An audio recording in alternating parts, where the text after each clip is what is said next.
뉴스 신세계 오늘도 헬마우스 임경민 작가와 함께합니다. 어서 오세요. 안녕하세요. 자, 윤석열 피의자가요. 내일 중앙지법 첫 형사재판에 출석하죠? 네, 내일은 두 개의 재판이 예. 다 진행이 됩니다. 말씀하셨던 것처럼 지금 이제 내란 우두머리 혐의로 구속 기소가 된 상태인데 형사재판이 열리는 첫날이고요. 내일은 이제 공판 준비기일이라고 해가지고 양쪽에서 뭐 검사 쪽하고 이제 피고인 쪽에서 증거도 맞춰보고 어떻게 이제 재판이 진행될지를 이제 정리하는 날입니다. 예. 원래는 이제 공판 준비기일에는 굳이 피고인이 직접 참석할 필요는 없는데 윤석열 피고인 측에서 밝힌 바에 따르면 대리인단 변호인단에 따르면 내일 첫 형사재판에 윤석열 피고인이 직접 참석을 하고요. 예.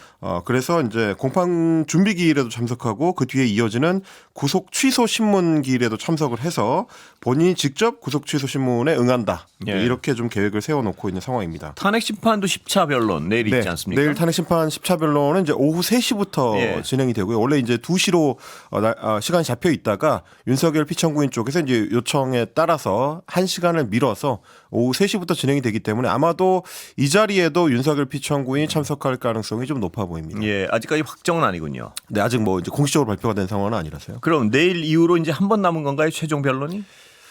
그거는 이제 내일까지 좀 가봐야 될 네. 것 같습니다. 아직까지 이제 11차 변론 기일이 있을지 여부를 헌재에서 밝히지는 않았기 때문에 내일 뭐 정리가 되거나 뭐 이렇게 되지 않을까 싶습니다. 예. 어제 그 박균택 의원 여기 나오셔가지고 네.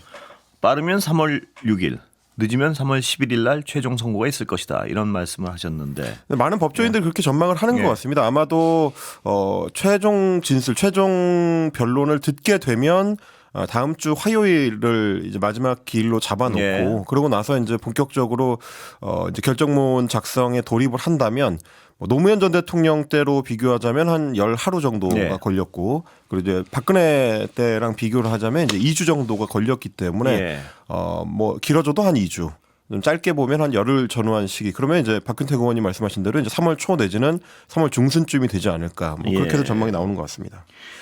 자, 네. 윤석열 피의자 측의 석동현 변호사가요. 그러니까 요새 어떤 윤석열 피청구인이 하야할 것이라는 어떤 뭐 일각의 분석들, 일각의 추정들이 좀 나오지 않았습니까? 혹은 예. 뭐 원하는 목소리들이 조금 있었죠. 예, 원하거나, 네. 예, 그 제기하는 쪽에서 원하거나, 네, 혹은 네, 뭐 하여튼 그런 분석들이 좀 일각에서 있었는데. 저희도 한번 소개를 해드린 예. 적이 있는데 월간조선 편집장을 지낸 이제 조갑재 예. 전 대표나 뭐 이런 분들 소위 이제 보수 쪽의 그 논자들 입장에서 봤을 때는 워낙에 좀 어려운 조기 대선 전국으로 흘러가고 있기 때문에 이 판국을 좀 바꾸기 위해서는 뭔가 변화가 필요하다. 그러려면 윤석열 피청구인이 그나마 지지층이 남아 있을 때, 그러니까 탄핵 심판으로 탄핵이 결정되기 전에 하야를 해서 국면을 좀 바꿔달라. 뭐 이런 바람이 담긴 전망들이 좀 있었거든요. 예. 뭐 그런 얘기가 있다라는 소문도 좀 돌았고, 근데 거기에 대해서는 이 윤석열 피청구인 대리인 쪽에서 강하게 선을 그은 바가 있는데 아니다라고 얘기하고 있는 거죠. 네, 오늘도 석동현 변호사가 다시 한번 예. 정리를 했습니다.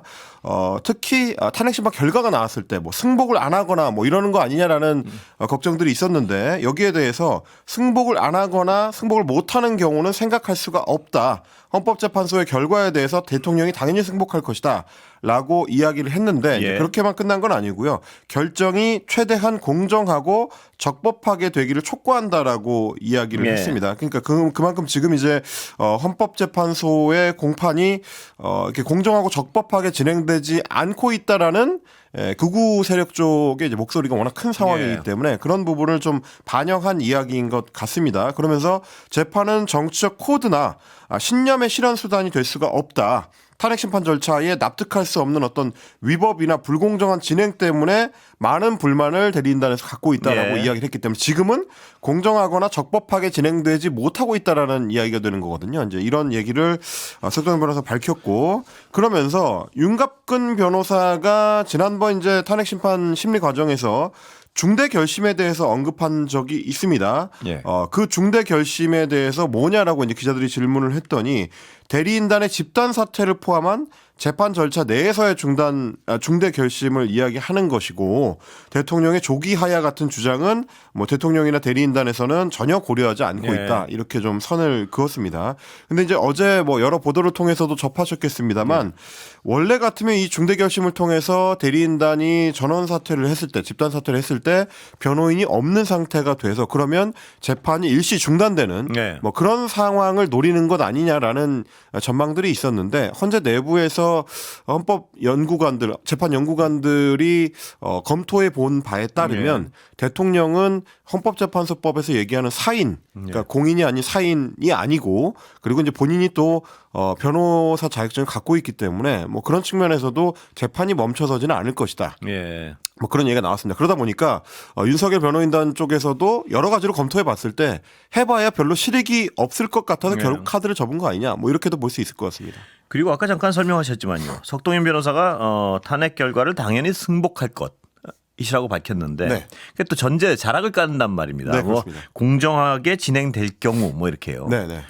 그래서 또 혹자들은 그러면 지금도 공정하게 진행된다고 공정치 않게 진행된다고 주장을 하고 있는데 결과 나와도 공정치 않게 진행돼서 받아들일 수 없다. 뭐 이런 어떤 또 이상한 반격을 하고 나오지 않을까 이런 우려도 있습니다. 예. 사실은 이제 뭐 정치 비평가로서뿐만이 아니라 한 명의 시민으로서 봤을 때도 대통령의 대리인단이나 혹은 뭐 대통령 본인이 헌법재판소 대심판정에 나와서 자꾸 이제 마치 헌법재판소가 공정한 재판 진행을 안 하는 것처럼 목소리를 높이는 것이나 그 자체가 상당한 왜곡입니다. 지금 보면. 네, 뭐 왜곡이기도 하고 굉장히 좀 안 좋은 신호로 지지층에 가닿는 측면들이 있거든요. 그래서 지금 헌법재판소 주변에서 어떤 소요가 일어나거나 혹은 결정이 나왔을 때 박근혜 탄핵 심판 때처럼 폭력 사태가 벌어지거나 이런 것들을 걱정하는 분들이 많이 있습니다. 그러니까 그거를 막기 위해서라도 적어도 대리인단이나 대통령 본인이 지속적으로 이런 이야기를 좀 하지 않는 자제하는 모습을 좀 보일 필요가 있어 보이고요. 그렇지 않아도 이제 그런 걱정들이 있다 보니까 지금 이제 경찰 쪽에서는 결정이 나오는 날에 어떻게 안전관리를 할 것인지를 상당히 좀 고민을 하고 있는 것 같습니다. 그래서 이제 국회에 나왔었던 경찰청장 직무대리 같은 경우도 만약에 이제 결정 시기가 정리가 되면 그날에 이제 경찰이 동원할 수 있는 최대 인원을 동원해서 안전 관리를 하겠다라고 지금 이야기하고 있을 정도로 상당히 좀 주변에서는 걱정과 긴장을 하고 있는 그런 상황입니다. 근데 이 피청구인 쪽에서는 뭐 헌법재판소의 구성과 이념적 쏠림 뭐 이런 것도 주장을 하는데 지금 이 헌법재판소의 재판 진행의 모든 과정 중에 이견이 있는 부분은 다 평의를 통해서 합의를 한 다음에 진행하는 거 아닙니까? 그렇습니다. 8명의 재판관이 전원 참여하는 평의를 통해서 진보 보수 성향을 가릴 것 없이 모두가 참여하는 평의를 통해서 재판 절차 하나하나를 합의를 한 다음에 진행하는데 그 근거 없이 자꾸 어떤 편향돼 있다는 식의 주장을 하는 거 보면 나중에 결과에 대해서 자꾸 시비를 걸려는 것이 아닌가 이런 그냥 우려가 나오는 게 그것 때문인 것 같습니다. 그리고 사실 이제 어떤 편향이라든지 정치적 신념이라든지 혹은 뭐 이전에 활동했었던 내부 동호회의 어떤 뭐 성격 뭐 이런 걸 들어가지고 자꾸 이제 헌법재판관들이 공정하지 못한 진행을 하고 있다 이런 식으로 이야기를 하는데 그거는 그분들이 어떤 생각을 하는지는 모르겠습니다만 헌법재판소가 왜 그렇게 재판관 9명의 재판관으로 구성되는지에 대한 원래 취지에 반하는 주장이거든요.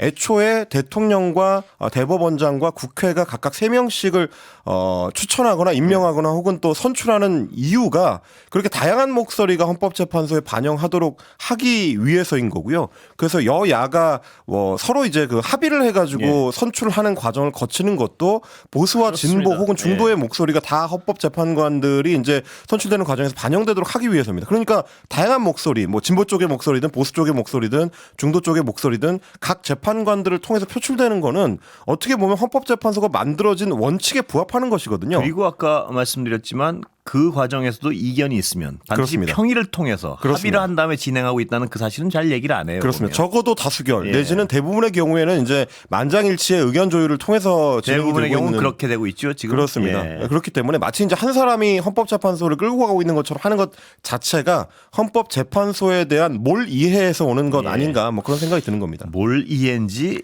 일부러 모르는 척하는 것이죠. 그 부분은 잘 모르겠습니다만. 네. 내일 평의가 좀 주목을 받는 받는 거는 내일 평의가 아니라 내일 그 변론기일이 예. 지목을 받는 거는 10차로 이제 마지막 증인 신문이 될 가능성이 높고 그 중에서도 조지호 경찰청장이 내일 출석하기로 했기 때문입니다. 그 동안에는 국회 쪽에서 2번 증인 신청을 했을 때 2번 다 건강상의 이유를 들어서 이제 불출석을 했었는데. 예.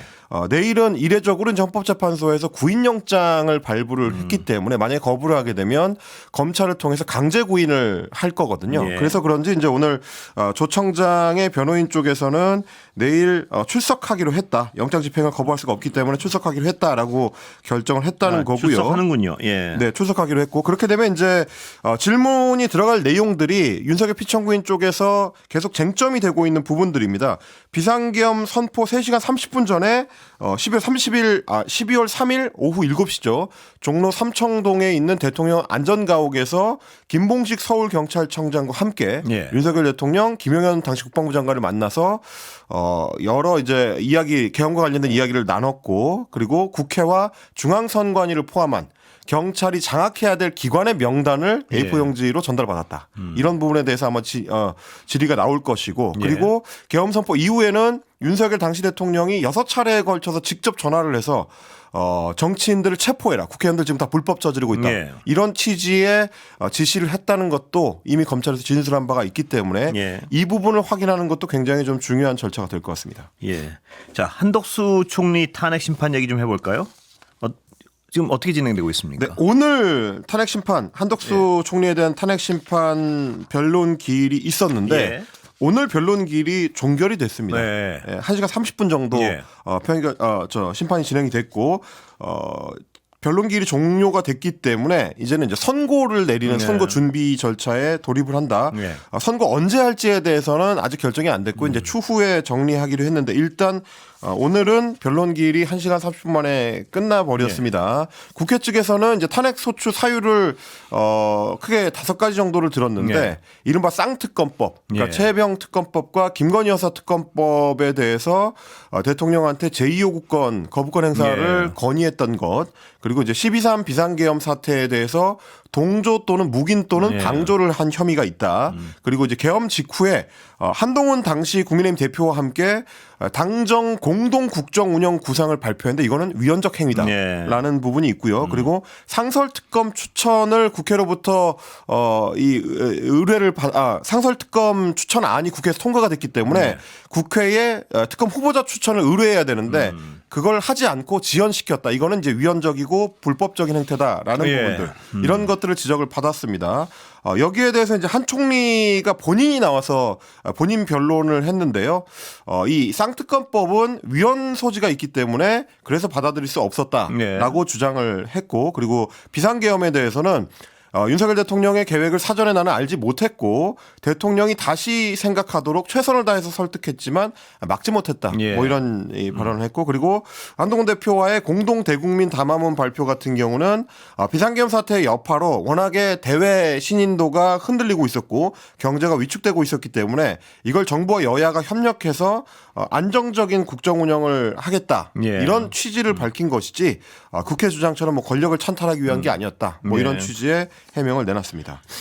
이 건의 경우 결과가 언제쯤 예상됩니까? 지금. 근데 이제 변론기를 한 차례 하고 바로 종결을 해버렸기 때문에요. 뭐 긴 시일이 걸리지는 않을 것 같습니다. 오늘 제가 이제 몇몇 그 헌법재판소의 연구관을 지낸 이제 변호사 분들을 좀 통화를 해봤는데 두세 분 정도가 이제 공통적으로 말씀하시는 게 이제 빨리 끝내겠다라는 신호인 거고 그리고 지금 이제 윤석열 피청구인에 대한 탄핵 심판 일정하고 연결해서 생각을 해보면 워낙에 좀 인용 가능성이 높은 상태이기 때문에 그러니까 대통령에 대한 탄핵을 인용하는 절차와 연동해서 한덕수 총리 같은 경우는 기각될 가능성이 높지 않을까 이렇게 그래요. 점치는 목소리들이 좀 많았습니다.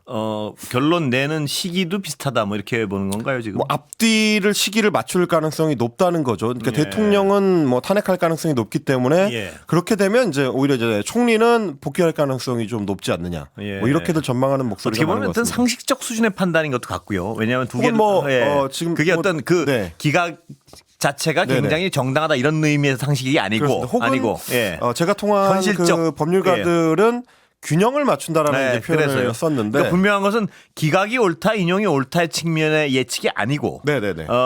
대통령이 탄핵될 경우에 현실적으로 그렇습니다. 이것은 기각될 가능성이 좀 있지 않느냐 이런 어떤 그 비법률적 어떤 전망인 것 같기도 그렇습니다. 하고요. 뭐 물론 예. 이제 헌재가 정치적 고려를 전혀 안 하는 집단이라고 예. 생각하는 법률가들은 별로 없기 때문에 그런 예. 부분을 고려해서 전망을 하는 걸 테고요. 그리고 이제 재판 상황을 전부 지켜본 게 아니라 기사에 확인된 내용들에 기반해서 전망하는 거기 때문에 예. 아직은 이제 전망 수준이다 이렇게 말씀드리겠습니다. 자, 그리고요. 헌재가 가짜 뉴스 증거를 수집하고 있다. 이건 무슨 내용입니까? 예. 헌재에 대한 공격이 이제 여러 가지 측면으로 제기가 너무 되고 노골적이고요. 있는데 예. 네, 지난주에는 이제 문영배 헌법재판소장 권한대행에 대해서 집중적인 공격이 들어왔었고 그래서 경찰에서 이제 수사를 진행하고 있는 상황인데 예. 이번 주에는 헌법재판소에 이번 이제 윤석열 탄핵 심판 관련된 그 연구관들의 TF 예. 연구관들 TF가 구성되는 이유는 예. 헌법재판관들이 모든 자료를 한꺼번에 동시에 검토하는 게 사실상 거의 불가능하고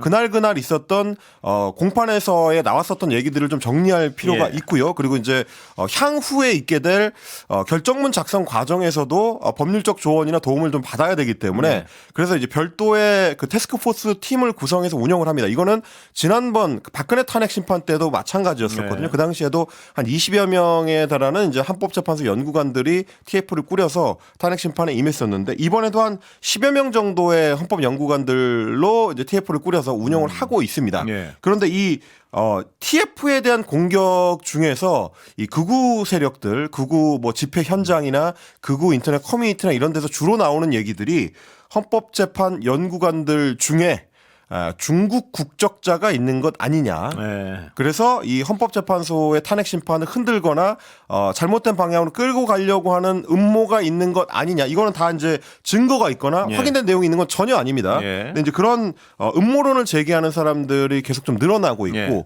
여기에 호응해서 심지어 집권 여당의 내부에서도 국적 관련된 그러니까 중국이라는 이제 단어에 꽂혀서 국적 관련된 문제 제기를 하는 정치인들이 나오고 있기 때문에 헌법재판소에서 좀 단호한 입장을 밝혔습니다. 그래서 이런 가짜 뉴스에 대해서 헌법재판관에 대한 이 가짜 뉴스에 대해서 경찰에 수사 의뢰하는 것을 지금 검토하고 있다. 예. 그래서 연구관들에 대한 가짜 뉴스나 악성 댓글, 뭐 영상에 대해서 아마도 이제 유튜브 영상을 지칭하는 걸 텐데요. 영상에 대해서 자료를 수집하고 있고 이 증거가 수집이 되고 나면 경찰 수사를 의뢰할지 별도로 지금 논의를 진행하고 있다라고 예. 오늘 천재현 헌재 공보관이 밝혔습니다. 이게 굉장히 중요한 일 같아요. 요새 자기 마음에 안 들면 뭐 어떤 가짜 뉴스를 정말 아무 거리낌 없이 막 유포하고 그걸 또 공당이 받아서 또 공격하다가 뭐 금방 사과 아닌 사과를 하고 이런 상황이니까 분명히 어떤 팩트 부분을 고의적으로 왜곡하는 행위에 대해서는 처벌이 필요한 것 같습니다. 네, 그 워낙 뭐 이상한 방식으로 이 문제 제기들이 많이 나오고 공격이 많이 나오다 예. 보니까 뭐 소위 말하는 그 기성 매체들, 레거시 미디어에서는 그 자세한 소개를 잘 안 하는 예. 경우가 많은데요. 이 문제들도 사실은 꼼꼼하게 좀 반박을 할 필요는 있습니다. 무슨 헌재 재판관 혹은 헌재 그 재판 연구관 중에서 뭐 중국 국적이 있다. 네. 사실관계도 확인이 안 되지만 예. 기본적으로는 우리나라는 이제 공무원 임용을 할 때 이중 국적자도 임용을 못 예. 받습니다. 일단은 한국 국적이라는 게 이제 기본 확인이 돼야 되고 뭐 재미동포 출신이라든지 이런 식으로 이제 이중 국적을 보유하고 있는 예. 그 공무원 임용 후보자 같은 경우는 미국 국적을 포기해야지만 그러니까 예. 한국 국적만 유지해야지만 임용을 받을 수가 있는 장치들이 있고요. 뭐 재판 연구관 같은 경우는 이례적으로 뭐 지방 그 재판 지방 법원 같은 경우에는 가끔 다양한 시각을 반영하기 위해서 이제 타 국적자에 대해서 특별 임용을 하는 경우들이 예. 아예 없었던 것은 아닌데 그 경우에는 워낙에 이례적이기 때문에 뭐 제가 알기로는 한두 명 정도 수준이었는데 지금까지 네. 우리 이제 헌정사에서 그 경우에는 굉장히 이례적이기 때문에 별도의 기사가 보도가 많이 될 정도입니다. 그래서 아마 지금 헌법재판소의 연구원 중에서 중국 국적자가 있다라는 주장은 음모론에 그칠 가능성이 높습니다. 워낙 황당한 주장들을 많이 해서요. 예. 하나하나 좀 따져보고 처벌할 건 처벌하고 그래야 될 것 같습니다. 자, 명태균 씨 뇌가는 막 이렇게 좀 수면으로 또 다시 좀 떠오르는 것 같습니다. 보니까. 네, 지금 예. 이른바 명태균 게이트 중에서도 가장 좀 중요하게 다뤄져야 예. 되는 것 두 가지가 이제 여론 조작 문제하고 그리고 이제 국정 개입일 텐데요. 예. 국정 개입의 가장 좀 흔한 형태 혹은 가장 치명적인 형태가 이제 인사 개입입니다. 인사죠. 예. 그런데 이제 명태균 씨가 김용현 전 국방부 장관을 통해서 대통령 경호처 인사에 개입했다라는 의혹을 보여주는 예. 명태균 씨의 음성 녹취 파일을 오늘 민주당이 공개를 했습니다. 예. 뉴스타파가 이미 이제 보도했던 내용을 사실상 확인해주는 내용인데 지난해 11월 2일에 창원지검의 수사 보고서를 보면 예. 명태균 씨가 대통령 경호처 인사에 개입을 했었다. 이걸 이제 뉴스타파가 보도를 했었고요. 오늘 민주당이 공개한 녹음 파일이 이걸 재확인해주는 예. 수준입니다. 일단 내용 한번 들어보시고 저희가 좀 이야기를 나눠보도록 하겠습니다. 들어보시죠. 이 항공의 김 회장이라고 그 김 회장을 만났는데 김영현 씨 이야기를 하더라고. 그리고 별 3개라며. 지 친구도 별 3개 공군이 있고 그 사람 창녕 사람이더라고. 그래가 아마 김영현 씨가 부를 거예요. 나는 이제 스페인 같이 갔다 하길래 한테 빨리 이력서를 보내라 하니까 보냈더라고. 그래서 난 다음날 전화가 왔더라고. 가게 됐다고. 그래가 내가 김영현 처장한테 다 자기들끼리 그 그룹이 있어요. 모임이. 그래가 불러갖고 격려를 좀 해주고 챙기라. 그리고 그저께 만났어요. 김영현이가 하여튼 불러서 격려할 거고, 누구의 대통령 조카, 황정호, 이제 시민사회 수석의 행정관은 있거든. 네, 내가 소개시켜 줄 테니까 관계를 잘 해라. 얘기해줄 수, 한 일주일에 한두 번씩 통화를 하거든. 내가 이야기 해놨어요. 그리고 차를 마시던 불러가 밥을 먹던 해갖고 하고 연결을 시켜주려고. 그러면 이제 끝이라. 자, 네. 이 내용을 보시면 예. 김용현 당시 경호처장도 나오고요. 그리고 대통령의 측근이자 또 김건희 여사의 네. 최측근으로 알려진 황정호 시민사회수석실 행정관 이름도 등장을 하고 예. 그러니까 이제 이런 어떤 일종의 루트를 통해서 사실상 대통령실의 인사에 직접 개입한 것 아니냐. 예. 이런 이제 이 녹취가 되겠습니다. 이게 경호처 인사 개입을 명태균 씨가 했다는 거는 처음 나온 얘기가 아니고 대선 직후였던 2022년 3월에도 지인하고 대화한 내용이 보도가 된 적이 있는데 그때도 청탁이 모두 통하는 건 아닌데 이 A 씨의 경우 지금 조금 전에 저희가 네. 녹취를 들었던 이 A 씨의 경우는 경호처 인사 청탁을 했는데 먹혔다. 이런 사례로 이제 거론된 적이 있습니다. 예. 그만큼 이제 명태균 씨가 김용현 경호처장을 직접적으로 연결해서 알았을 가능성이 높지는 않고 예. 김건희 여사를 통해서 사실상 이제 필요한 자리 몇몇 곳에 대해서는 인사에 있어서 어떤 영향력을 행사한 것 아니냐 이런 취지로 이제 볼 수가 있는 그런 음성 녹취 파일입니다. 예, 명태균 씨 음성을 잘 들어보면요. 이 어떤 사실관계에 상관없이 이 음성 자체가 굉장히 권위. 그렇죠. 예, 그런 게 느껴져요. 보면 이건 내가 알아서 할게. 이건 내가 할 수 있어.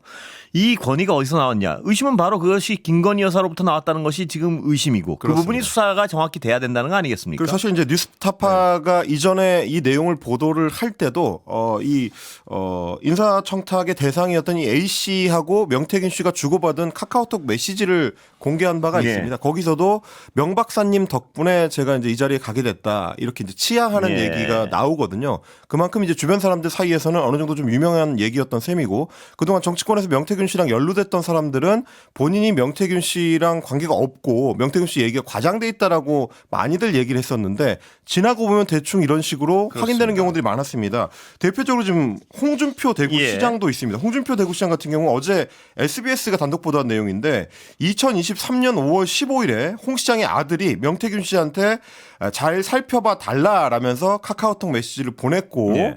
그리고 대구시가 주최하는 트로트 페스티벌 티켓을 명태균 씨한테 보내줘서 명태균 씨가 또 그거에 대해서 감사하다는 문자를 주고받았다. 이렇게 이제 보도를 했는데 여기에 대해서 홍준표 시장은 그동안은 명태균이라는 사람 나 잘 모르고 그랬었죠. 단호하게 네. 끊었었던 사람이라고 네. 했는데 이 보도가 나오니까 오늘 페이스북에 글을 남겼습니다. 내 아들이 명태균한테 2번 문자 보낸 거는 명태균 밑에서 정치를 하던 아들의 고등학교 동창 최모 씨. 이 인물도 이전에 이미 보도가 됐던 인물인데 이런 인물로부터 들은 명태균 씨의 주장을 사실로 믿어서 속아서 네. 보낸 거다. 이런 취지의 해명을 했습니다. 조금씩 좀 달라요. 해명이. 예. 예, 여기까지 듣겠습니다. 임경빈 작가 수고했습니다. 고맙습니다.